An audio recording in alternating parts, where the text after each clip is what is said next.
Hi, everyone. I have missed you. How are you? I am Reverend Dr. Sherry Palace, and you are watching Fireside Creators.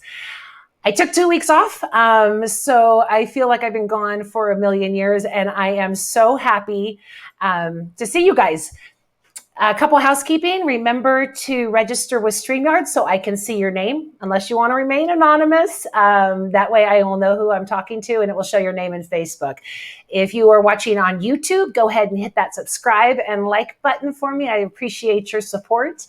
And I should be able to see your names on YouTube. We have another phenomenal panel today. And I don't even want to open up without saying thank you to them and to thank you to Steve, as well as some normal housekeeping stuff. This is a safe space. It is a space of respect.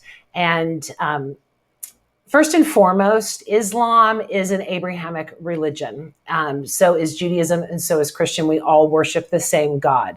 A lot of people struggle that it is in Islam, it is referred to as Allah, but that is just a different language for God. So I want to make sure that's clear and that we cover that in the beginning. So we're starting on a base of knowledge, and then we can go ahead and learn more the more we go. I am once again so glad to be here, and let's go. Let's do this. First, I would like to welcome. See if I can do this. I'm sort of out of practice.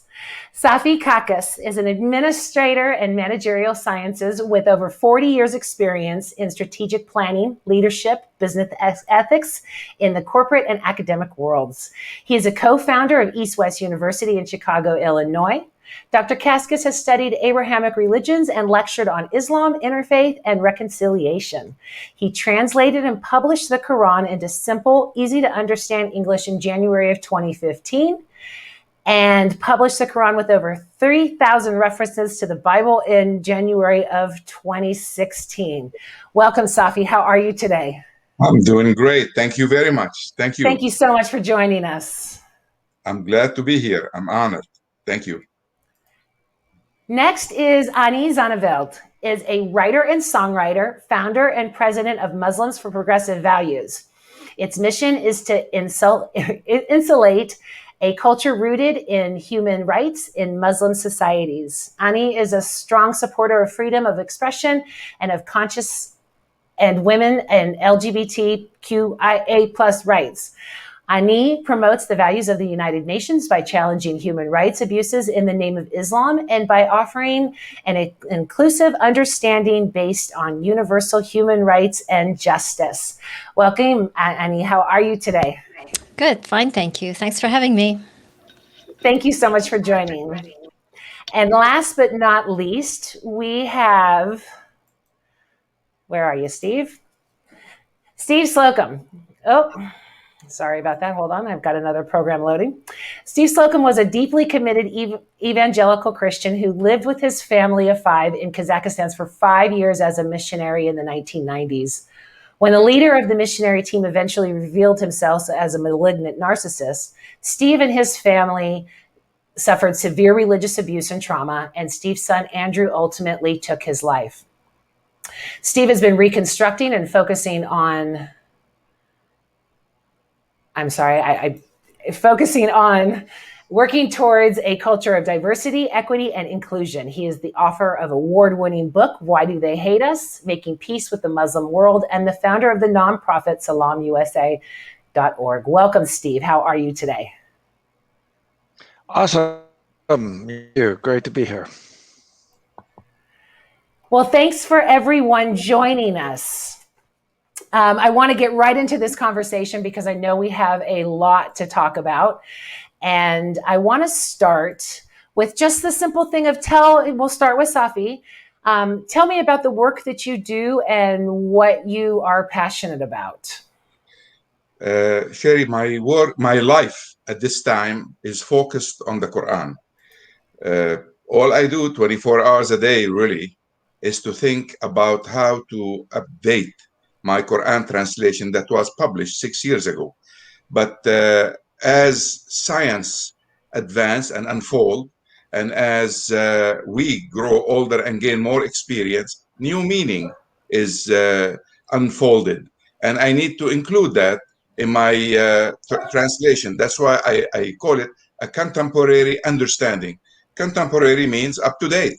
And some time ago, we forgot to do this. So we had translation that are 60 years old, 100 years old, 200 years old, and exegesis that are thousands of years old. And that's not the Quran. That's not good. In order to understand it, you have to read it today with today's eyes. This is basically what I do. Fantastic. Thank you. Steve, what are you up to and what are you Well, passionate about these days?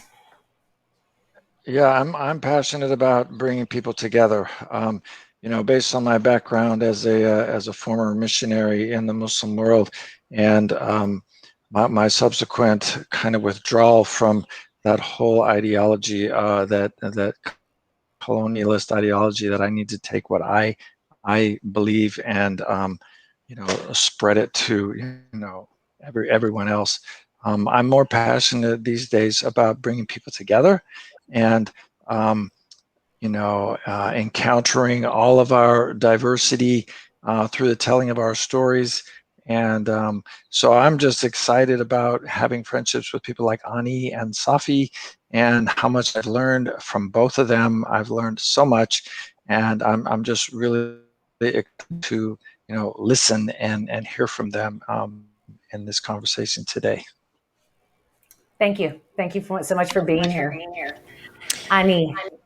Yeah, so to continue, what I do is inculcating a culture of human rights in Muslim societies. And so as Safi is reinterpreting and updating the interpretation of the Quran for the Muslim public knowledge, what I do is basically take that knowledge of scholars of Islam and basically apply it to daily life, because if it's sitting on in a book in ink, it doesn't really, it's not relevant to people's lives. And so how do we take the interpretation of Islam that is with the prism of the society that we have in the 21st century and make it relevant to Muslim and non-Muslim lives? Because obviously we don't live isolated in our society, particularly in the Western societies where we are very much part of each other's lives. So that's the work that I do. Well, thank you for doing so. And, you know, I'm going to stick with you, Ani. What, in your opinion, what is the most important things that are happening in the world of Islam today?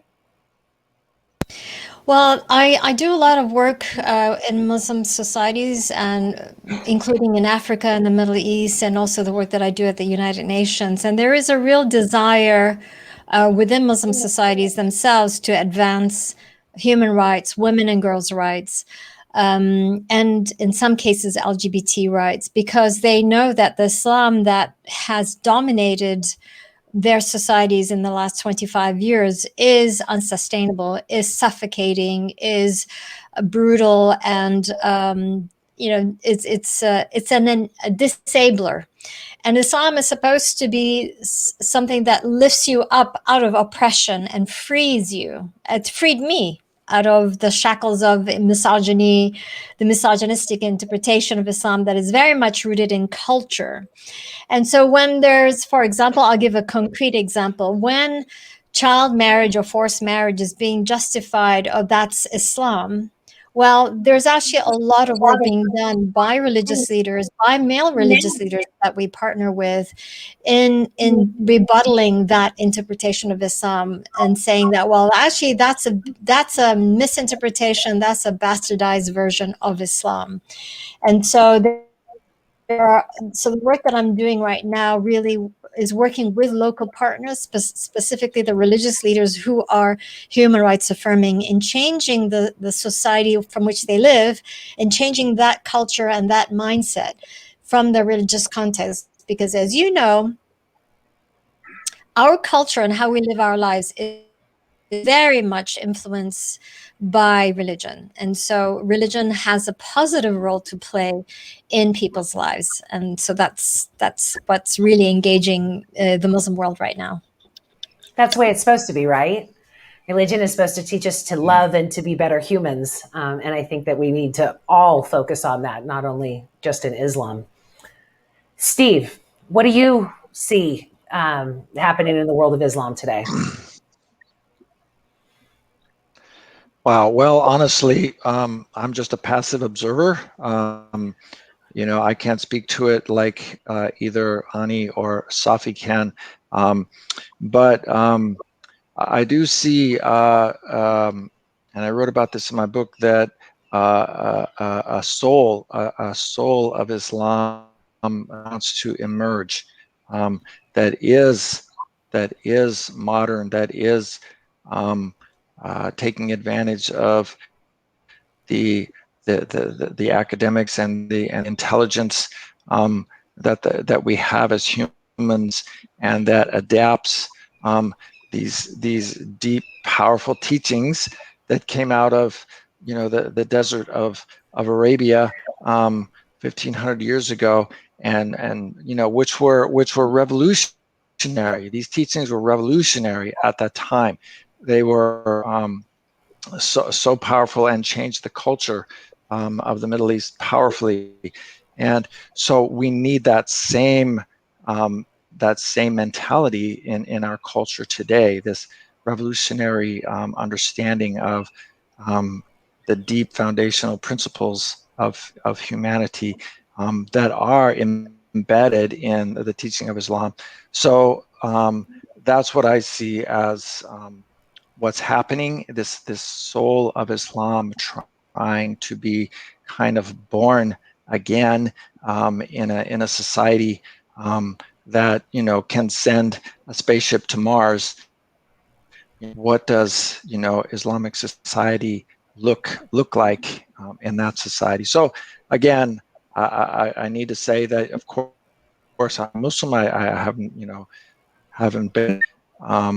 I don't have the background of being born into a Muslim culture, so I can't speak, you know, to it nearly as accurately as Ani or Safi can. But those are my thoughts as kind of an outsider with a little bit of knowledge.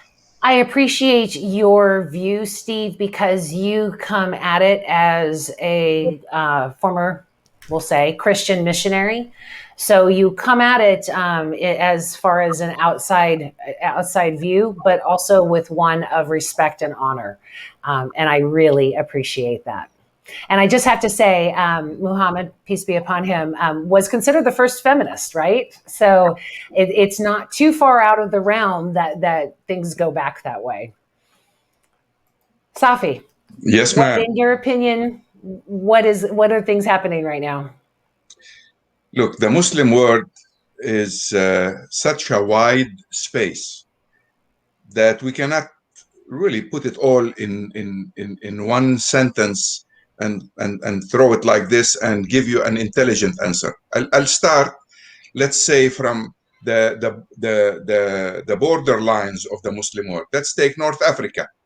North Africa is really struggling to be reborn, like Steve said. Libya is in shambles. We caused that. We Americans caused that shamble. We got rid of Gaddafi. Revolution took over. Chaos took over from that revolution, and we had all kind of anything you want to call. It's open for all. Anybody can do anything they want over there, and we contributed a lot. United States contributed a lot into doing this. We move eastward to Egypt. Egypt right now has a government. Looks like it's moving forward. Actually, it's almost a military government. I mean, again, with our encouragement, ours means American encouragement, the military removed the freely elected government over there, and now the military is in charge. In the meantime, that same military is closing on Gaza from one side, which is part of where the Palestinians live in a large open prison, and Israel is closing on them from the other side. You cannot go into Gaza, you cannot come out of Gaza, because the Egyptian on one side, on the southern side, closed the border, and the Israelis on the rest of the borders are closed. Even the sea is closed. You cannot take a small boat and try to leave somewhere. You're in a jail. And this will lead us to the Palestinian-Israeli conflict, which is still alive. And I'm personally for peace for the Israelis, peace for the Palestinian, and for peace generally, in period. I don't want to take anybody's side, although the Palestinians are occupied people and the Israelis are the occupier. Still, we want what's best for all of them. We want them to get together, and I like for them to have what we have in this country, in the United States, one person, one vote. If we can have this, and if we can have pluralism, where whether you are from a Jewish origin, a Christian origin, a Muslim origin, but live in that land, should have equality. You move northward to Lebanon and eastward to Syria and to Iraq. They're in shambles. We almost have Iranian occupation in those countries at this time. They're under the Iranian management. In Lebanon, we have Hezbollah. In Syria, we have President Assad, who in a civil war killed over 200,000 of his people.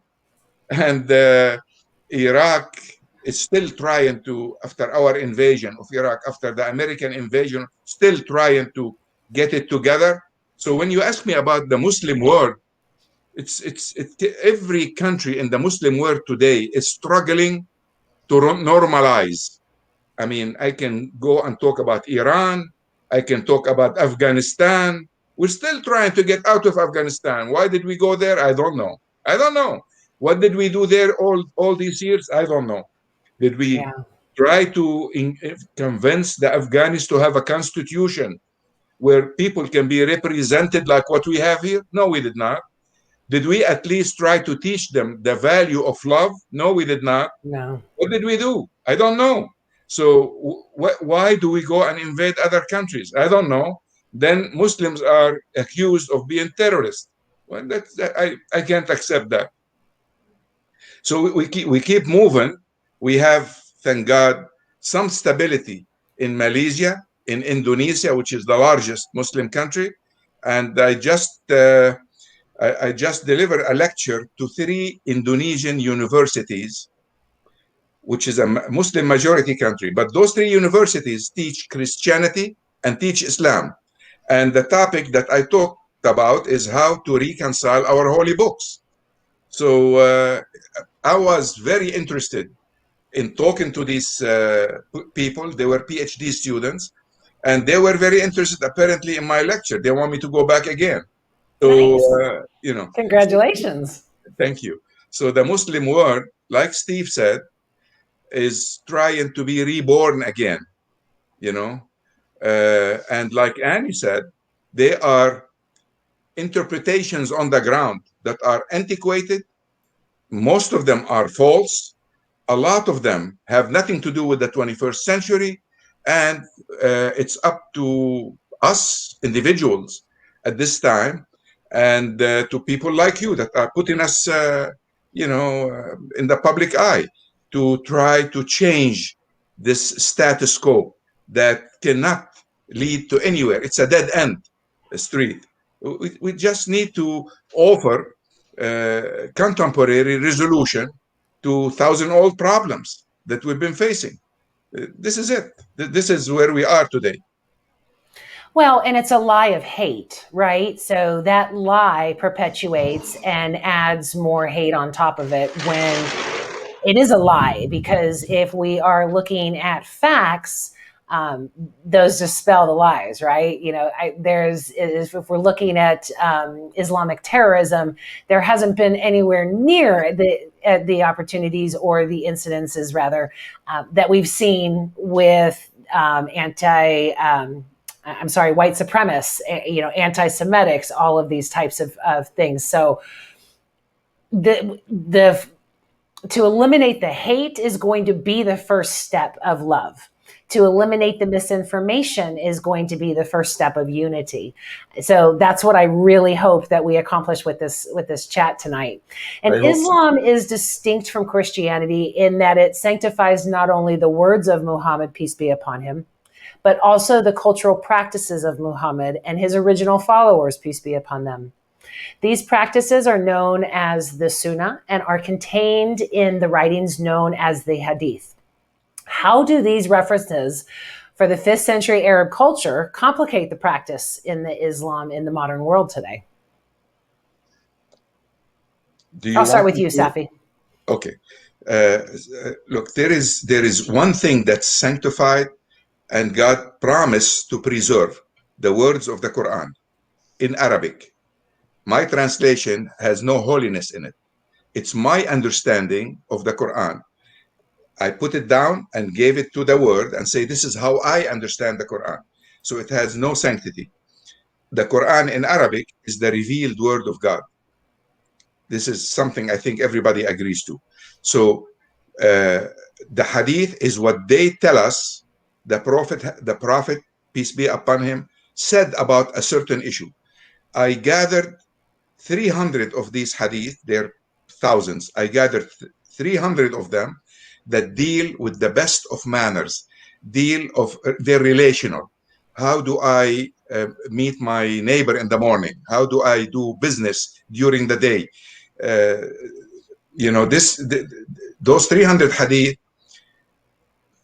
I was surprised to find out that I'm the first that gathered them in one book.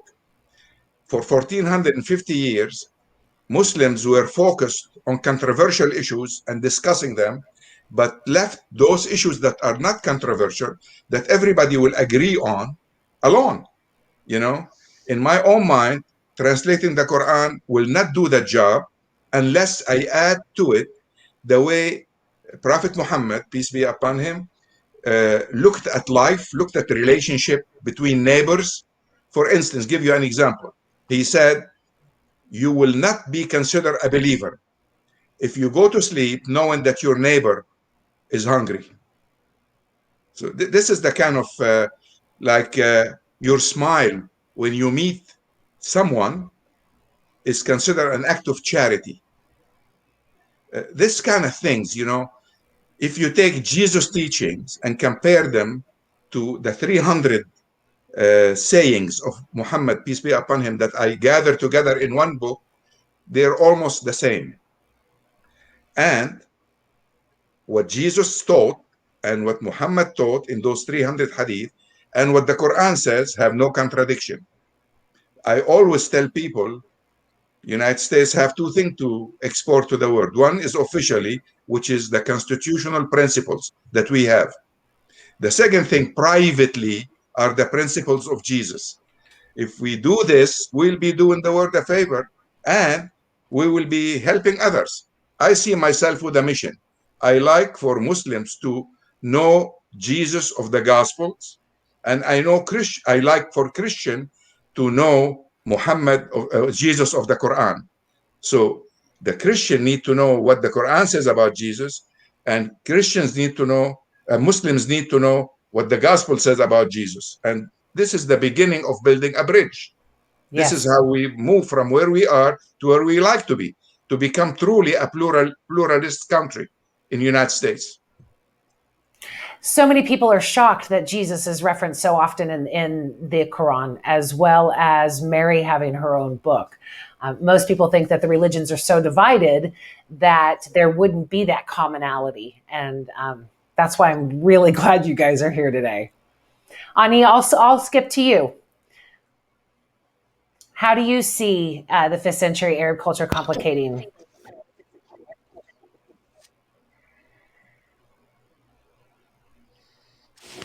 Ani? Yeah.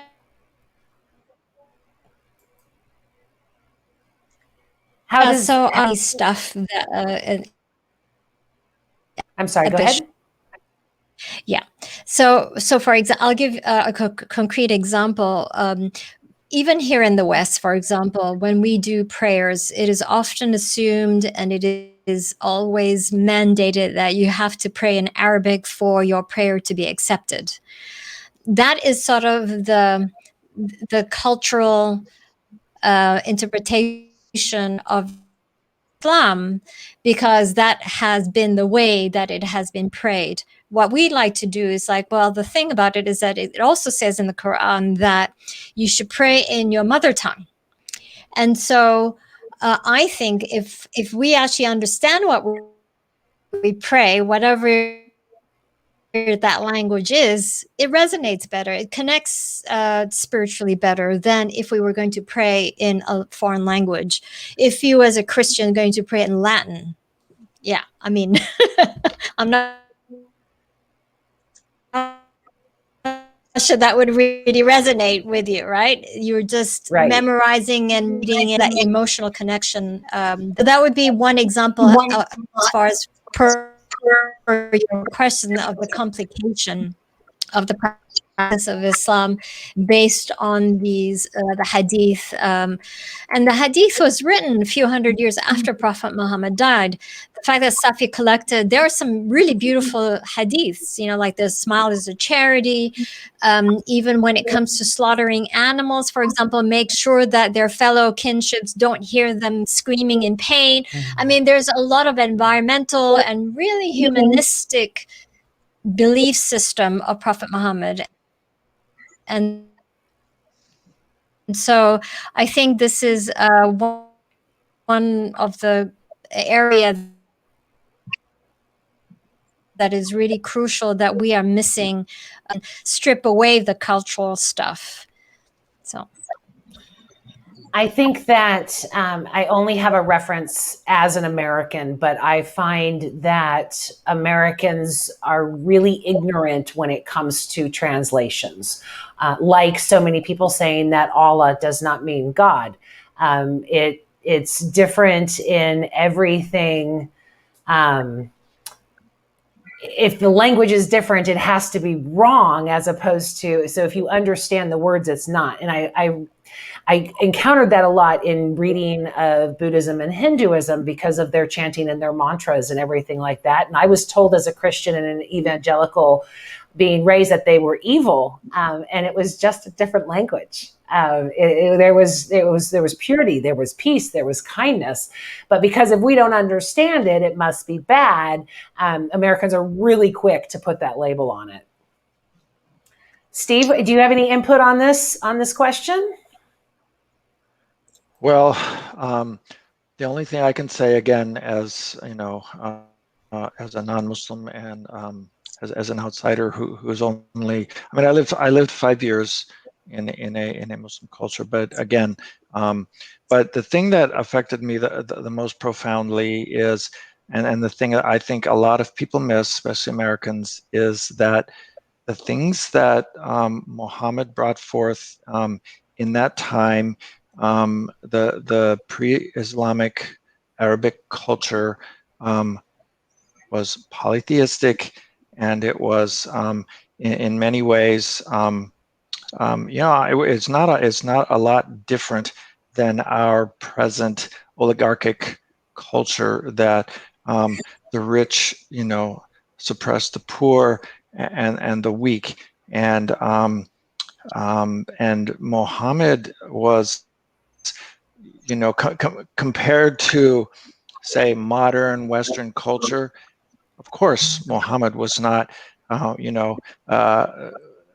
the cutting edge of changing that culture, but he was on the cutting edge of changing the culture of that time in very, very profound ways.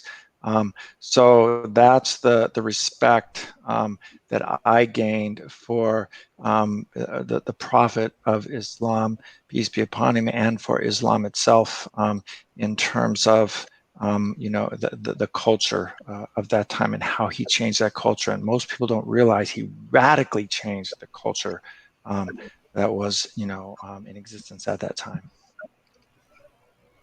I don't think if he didn't, we wouldn't be speaking about this. That change is why we're still talking about it now. Safi? Yes, ma'am. I want to do several comments, if you don't mind. Go right ahead. First of all, the question you posted on the screen talked about 5th century compared to today. Islam is the 7th century. Just okay. We don't want anybody Sorry about that. raise that issue. I've seen it. the 7th century instead of the 5th century. Number two is a comment that Annie made, which is a perfect comment. Her comment were, a language, if you speak in your own language, you will relate to what you're saying more effectively. I want to add to what she's saying one thing. God knows your heart, even if you don't speak. I mean, you can just stand there and think about what you want to say. That should be sufficient. So let's don't make a huge issue. Who make those huge issues? Scholars of Islam, so-called scholars of Islam, and imams of various mosques. They want to lead, so they want to control. So they tell you, unless you pray in Arabic, it doesn't count. Well, I don't know if it counts or it doesn't count, but my brain, who God gave me, tells me it doesn't matter. Because I think God speaks a lot of different languages. He even understands telepathy. There you go. Just have to think it and he'll understand it. So let's don't make an issue out of what language, especially that we have 30,000 converts in the United States on yearly basis. They cannot learn Arabic right away, at least, and they can pray any way they want to pray. It's between them and their creator. This is one comment.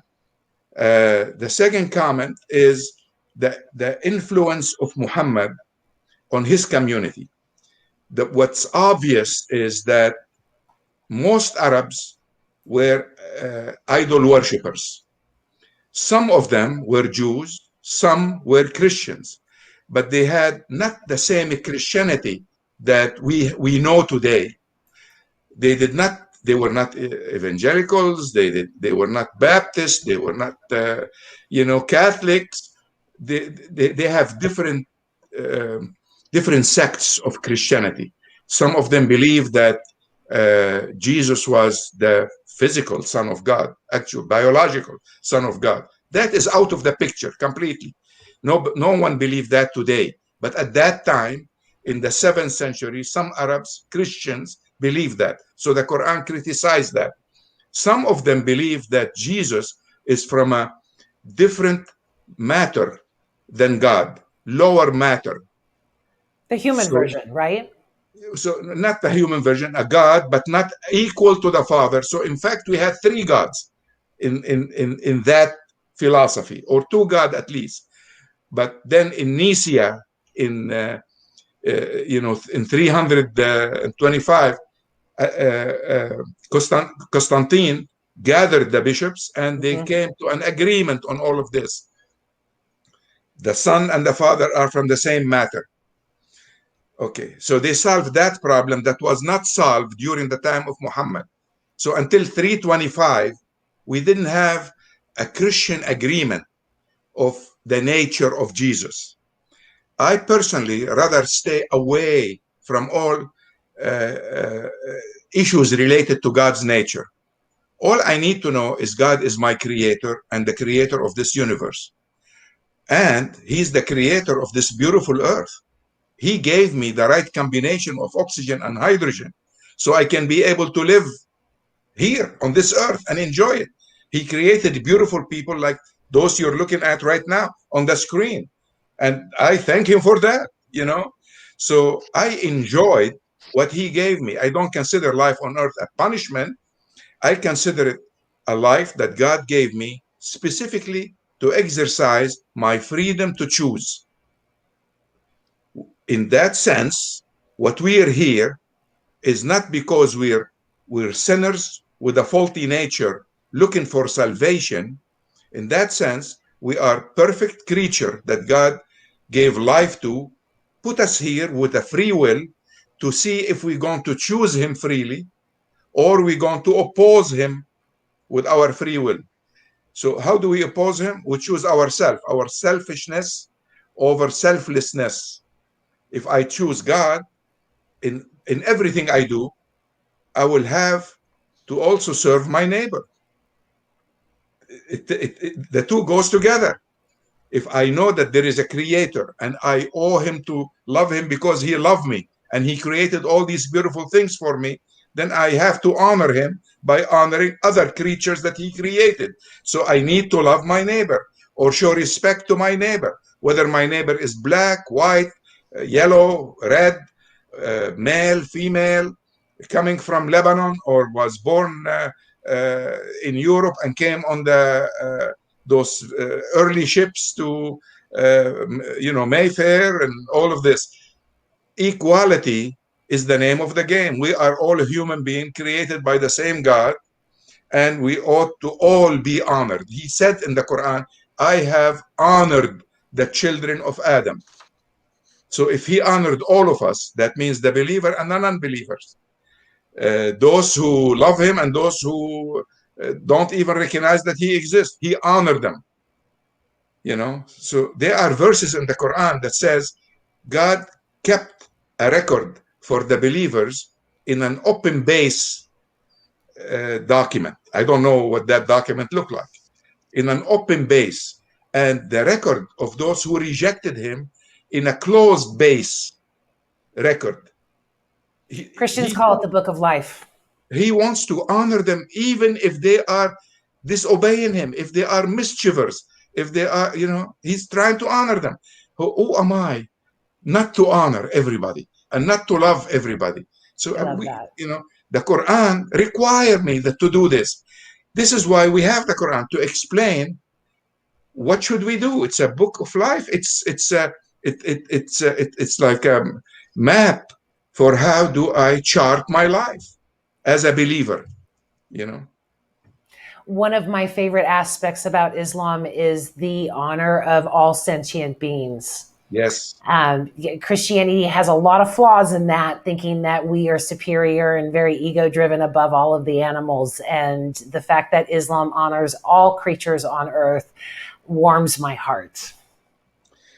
Sherry, let me add one thing here. Of course. A saying of Prophet Muhammad that I think it blew my mind actually when I read it first time. It says, if the day of judgment is upon you, it's happening right now, and you have a small plant that you are ready to plant, finish planting it. Really? Yes. See, to me, this is not only concerned with nature. It's not ecologically aware. This is hopeful. This is futuristic. This is telling you not to abuse nature, but to honor it. It's what we need for Muslims is to reread the Quran with critical eyes. If we don't read it with critical eyes, we haven't done anything. If we read it the way my grandfather read it, well, my grandfather, if he sees my smartphone, he will think it's a miracle. In fact, it is a miracle, But miracle science and technology. It became a daily event. You want to say something, Annie? Yeah, I want to say something. So, all what we're saying, what Safi is saying and what I'm saying and Steve's observation is at the heart of Islam, which is as revealed in the Quran, and to a certain extent the Hadith. But the problem is that this is not what the Muslim public is being taught.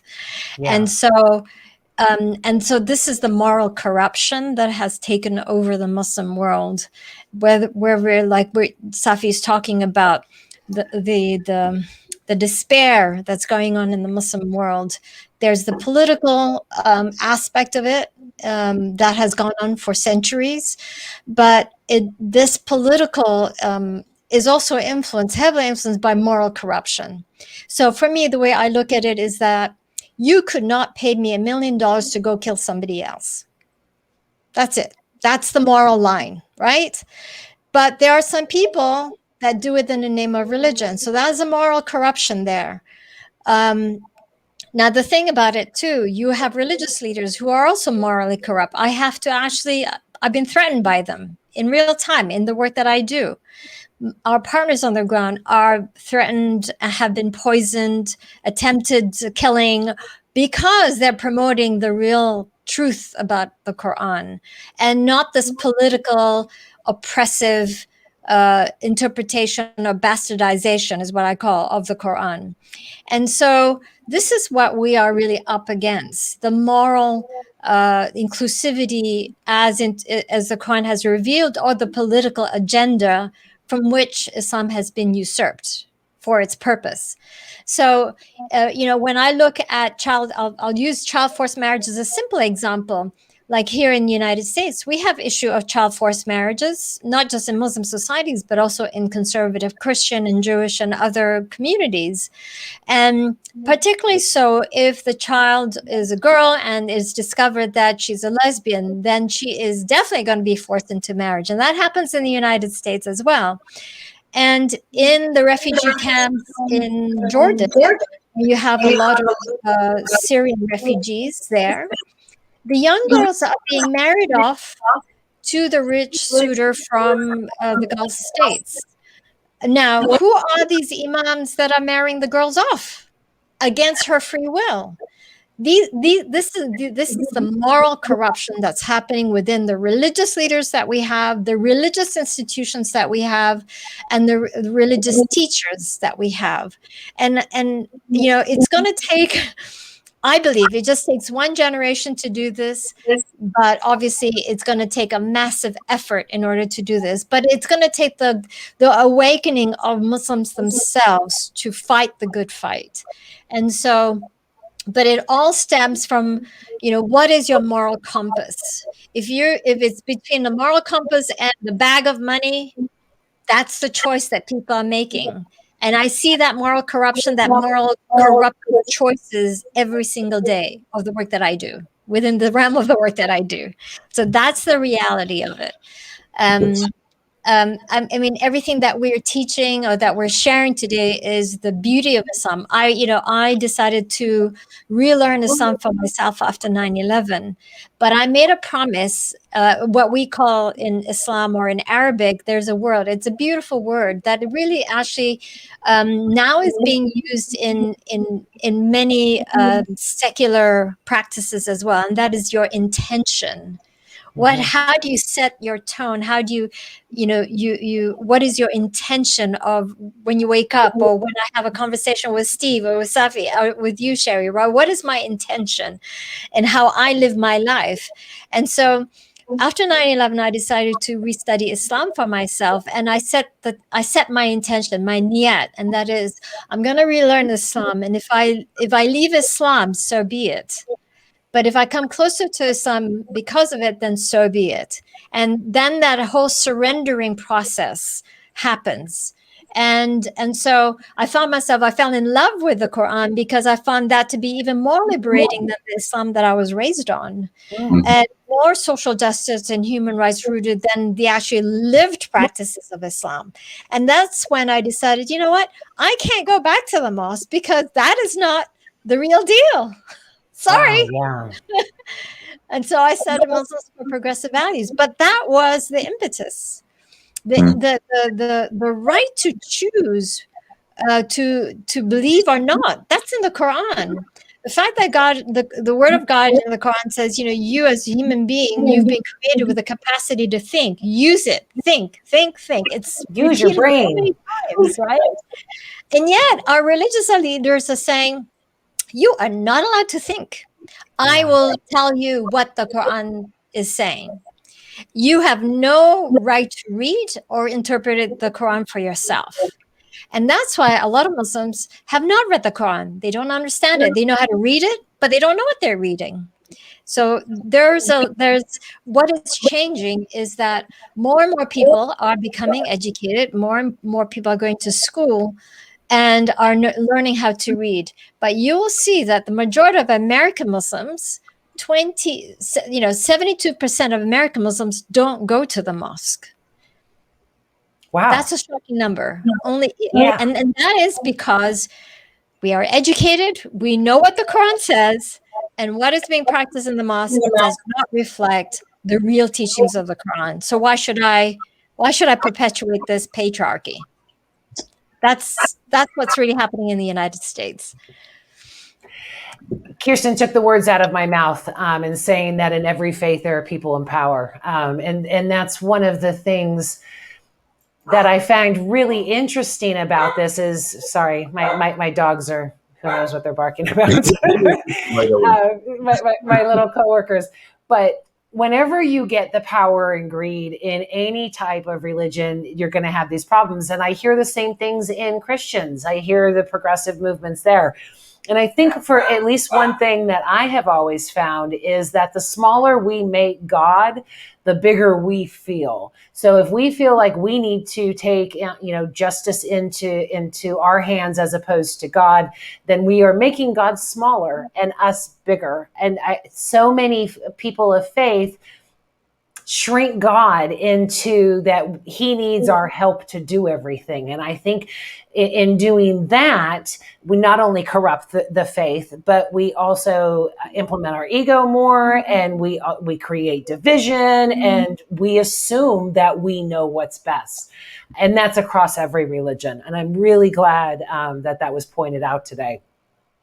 But there are ways we're getting a change things. Sorry, go ahead. There are ways to change things around. Remember, we have rights here. Everywhere in the world don't have the same rights we have here. I don't know any Muslim countries where Muslims are free to speak and to meet and to express themselves freely like we are here. So let's call a spade a spade. Yes, what Annie talked about is happening. It's real, but we're changing that. This program is part of the change that's happening. I have 15,000 followers on Facebook. I challenge anybody to tell me who's Christian and who's Muslim there. Over the years, I was able to build some bridges and explain what Islam is the way I understand it. And this understanding, if I receive 1,000 comments on something, that means there are more than 10,000 who read it but did not comment. Change is happening. And in the United States, Annie can run for an office and can have more influence and can be, for instance, the ambassador at large for freedom of religion, and can go to some African countries that she already visiting, and go to the Middle East, she already visiting there, and express herself without being in the imminent danger that she's facing. And I know she's facing danger. Some people consider her a threat. I consider her a mercy from God. We need people like her. But on the other hand, we also need to think strategically. I don't just want to understand Islam for myself. I don't want to dedicate years of my life just so I can find why we are here, where did we come from, and where are we going. These are important questions to share with the rest of the world, and when I translated the Quran, I was living in Saudi Arabia. I had a company there. I started over 100 different startups for other Saudi businessmen. I was making a living over there, and I dedicated time to translate the Quran while I was in Saudi Arabia. What I was doing at that time was very questionable. If they knew what I'm doing, maybe I would have faced, not today, at that time, I would have faced a lot of problems. Some Saudis that were intimate friends will come to me and say, who authorized you to translate the Quran? I say, the First Amendment of the Constitution. They say, what Constitution? I say, I'm American, the American Constitution. By the way, Sherry, you need to know this, and Annie need to take that in consideration, what I'm going to say in consideration. The freedom of religion and the freedom of thoughts were established in the 7th century by Prophet Muhammad when he moved from Mecca to Medina. He was asked to move to arbitrate between two tribes that were at war against each other for years. And they were tired of fighting. So they wanted a fair arbitrator to come and govern the city. At that time, the city name was Yathrib. So Muhammad went over there. First thing he did is to build a place of meeting and prayer. That's his mosque. And then people started coming, wanted to pledge allegiance to him. They didn't have voting at that time, but they have pledge of allegiance. You come and shake his hand. I say, I pledge allegiance. He stopped them. He said, on what basis are you pledging allegiance to me? They said, well, we invited you to lead us and you're here, so we're pledging allegiance. He said, no, my religion is contractual. That means if we want to get married, we sign a contract. And we should have witnesses. If we want to do business, we sign a contract. And we have witnesses. If you want me to lead you, I have to write a contract. It's the first social contract in history. And people need to read it more. It's called the Constitution of Medina. You can Google it. It's right there, all over the internet. The Constitution of Medina. Steve was saying that Muhammad changed the culture. Yes, he did. The first item of that constitution says, we are a nation among nations.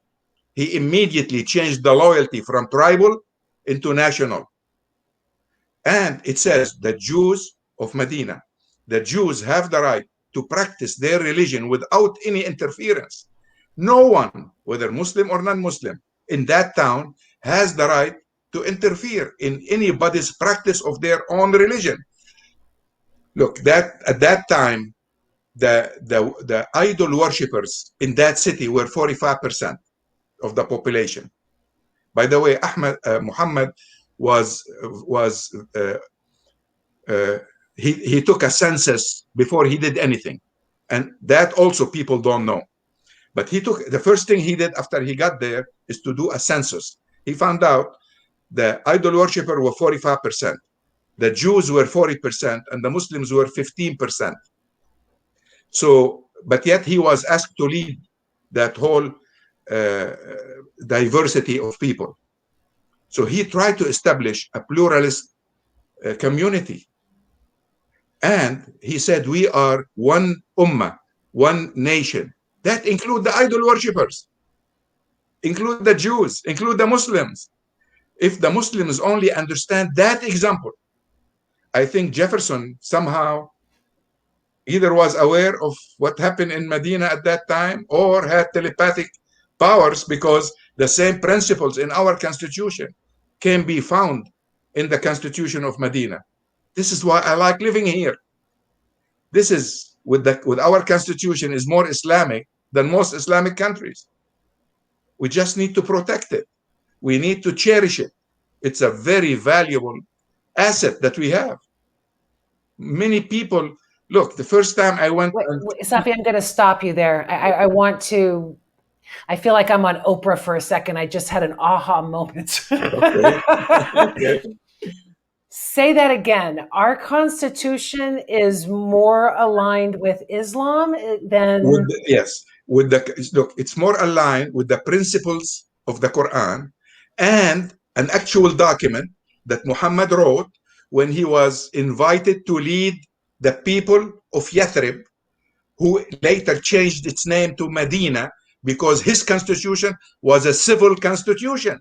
So he changed the name of the town as from Yathrib to Medina. That means the place of civility, the place where civil law. That constitution, by the way, doesn't say the Quran is the reference for all laws. Does not say Islam is the religion of the town. Muslims were only 15%, but they can live with a majority and treat everybody as equal. It's called the Medina Constitution. Yes. If you Google that up, it's called Medina, Medina Constitution. Yes, and exactly. also what is remarkable, this is one example of something that Safi, that I learned so much later in life. And I'm born raised Muslim, that yes. I didn't learn about until I was in my 30s. And I also, another thing that I didn't learn until much later in life as a Muslim is the agreement that Prophet Muhammad had with the Christians at that time, which until now there's a signature, his handprint, yes. In this. It's up in Egypt, and it's this. There's 6 covenants, 6 with various Christians of the world, yeah. and all of them protect Christians. Yeah, and basically, in essence, this agreement says that Muslims will protect Christians and the places of worship from today until the end of time. Yes. And so there's no dispute. I mean, there is evidence of that agreement even in print. So in writing. So it is remarkable that there's all this stuff that we're sharing with you and your audience that is actually probably for many Muslims is also new, because that's something, there's so many good stuff that we were not taught. And that's the unfortunate thing. And that's the reason why a lot of the Muslim world is in despair as it is. Yes. Well, And I by think the way, that hopefully with this, with Trump, if there's anything positive to come out of it, would be to see the flaws in Christianity, and that it's. I think before Trump that Christianity was kind of like this, on the hill, golden thing, flawless type of thing, and other religions had the problems. And I think that in the last 5 or 6 years, at least, it's more, out in the media. It's more widely spoken about all of the problems within Christianity, all of the corruption, all of the greed, and all of those things. And so to judge any other type of faith from a Christian standpoint is not only hypocritical, it's bigoted, and it's also against everything that Christianity is supposed to stand for. So I hope that in seeing our own flaws, that we stop looking at others. It's the whole speck in the eye and the wood in someone else's, because to say or to criticize Islam for these types of problems is completely and utterly hypocritical. There's bad people everywhere, and it doesn't take religion to have that person. But to do the work internally, to reflect and to change from within, that is the harder work. yes. Than to look at the outside of your community and to be critical of others is so much easier, right? Oh, and it's lazy. Yeah, it's lazy. Intellectually, really very lazy. Yes, exactly. Yeah. Yes. But let's don't forget that Steve helped a lot. I mean, yeah. And he's not alone there. He will tell you he's not alone. There are some fantastic people around. I call them neighbors. And they all try to look objectively at who we are, where we come from, why we're here. And he tried to present a fair picture to the rest of the world, and we really owe him something. I owe him at least a thank you. Most definitely. Thank you, Steve. Yes. So, actually, Sherry, look, after 9/11, it was a shock for me. 9/11. It was an existential threat as far as I'm concerned. And I observed that there are two kinds of Christians around. One looking for a revenge, and they call themselves Christians. The other group was called themselves followers of Jesus, and they were praying for their enemies. I heard them with my own ears praying for their enemies. The night of 9/11, my wife was invited to a prayer group.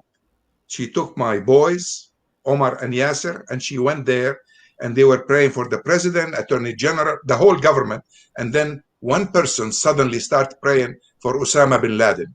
Of course, my wife was shocked. She called me. She said, those people pray for their enemies. So if I had a choice, which group of the two you think I will side with and try to get to know better and try to promote? Of course, the followers of Jesus. There is not one word Jesus followers or Jesus said in the red letter Gospels that any Muslim will disagree with. So we need to let that be known also. So, we need to spread these principles, not only about Islam, but also about what Jesus' principles are, because they will benefit both Muslims and Christians. They're beneficial for everybody. So this is where I come from. We don't need to see only the accident of birth that we're a result of. I don't only see Islam as a way forward. I see Islam in this country and the principles of Jesus together. Love is revolutionary. right? I hope It's so so. easy to do everything else. And love, we've known for hundreds of years or thousands, because this is what Jesus has said, right? That love was the answer, love was the path, and we still Yes. can't get it in our heads. That's really the goal. This is what we need to do. And when we add the dogma, when we add the all of the judgment and everything, and that's when things start getting screwed up, and that's when religion becomes a control piece as opposed to love and peace. Yes. Okay, so we are already at the top of the hour. Thank you. There's some questions that I do want. I'm going to go ahead and push the hour because I want to get to these questions. And one of them was from Kirsten, who is a loyal watcher. Could you talk about some of the overlaps between Muslim values and American values? Anybody, jump on in. Well, I want to touch on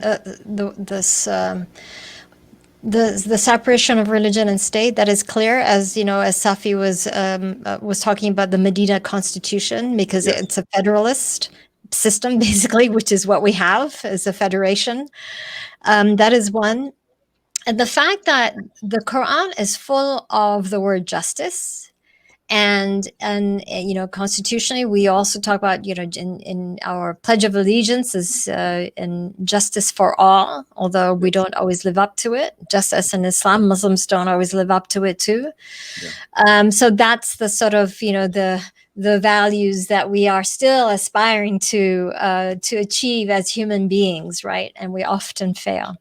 I think the most important thing for me is the issue of the right to choose. The separation of religion and state is one thing, from a state to the individual citizen, but also within the context as an American too, I have the right to believe or not, to be an atheist or not, or to believe whatever it is that I want to believe or not. And Islam also gives me that choice. There is very clear, even though that's not how it's being practiced, and I know a lot of non-Muslims and Muslims would be shocked to know that the Quran is very clear. There's no compulsion in faith. That is as black and white as it gets. And so I've been working on this issue as a way to redefine how we as individuals have the right to express ourselves, whether it be religiously or not. And what's really been rewarding, I should say, is that about 3 years ago, the highest Moroccan religious authorities, a committee of 3 men, actually made the same decision, and that is, there is no compulsion in religion in Islam, and that apostasy and blasphemy has no basis in Islam, and that it is a political tool. And so I think America needs to, and I want to appeal to your audience that, you know, we see a lot of politicking in the use of Religious Freedom Reformation Act in the Christian right, and also now that is being barred by the Muslim right, in using the Religious Freedom Reformation Act to justify discrimination in the name of religion. If we allow this, we are just basically going down the path of theocracy. And we know theocracy doesn't work. It just doesn't work. No. So I want to forewarn your audience about this, the similarities between Islam, the independence, the right to think independently and to express that independently. And yet we see the mistakes we are making here in the United States as far as going down the path of theology. So heads up. Most definitely. Steve, you've been awfully quiet. Let me go ahead and pass the question to you. Do you see, you put it up there again, do you see some of the overlaps between Muslim values and American values? Oh, yeah, absolutely. You know, that's actually one of the things that affected me the most profoundly in terms of my 5 years living in Kazakhstan and then coming back and doing the research in writing my book. You know, as I researched the life of Muhammad and the things that both Ani and Safi are sharing, you know, about these foundations of Islam, honestly, often I just broke down in tears for 2 reasons. One, that I could have so misunderstood, this other culture, this other way, and at the same time, secondly, that it was so similar to the core of the teachings of Jesus that I believed in with all my heart, and so much so that I would go overseas, to promote these teachings. But this common humanity, this common depth, spiritual truth, that was the same, and that even though it originated very close together, what I was accustomed to was the Western version of Christianity. But even so, even though they were so far apart as far as Western Christianity and the Islam of the East, so to speak, that they were so close together in heart and in their fundamental foundation, that it was very easy to see that the confusion came on both ends of it, from culture, from Western culture, and from the culture of Islam, and that this was the clash.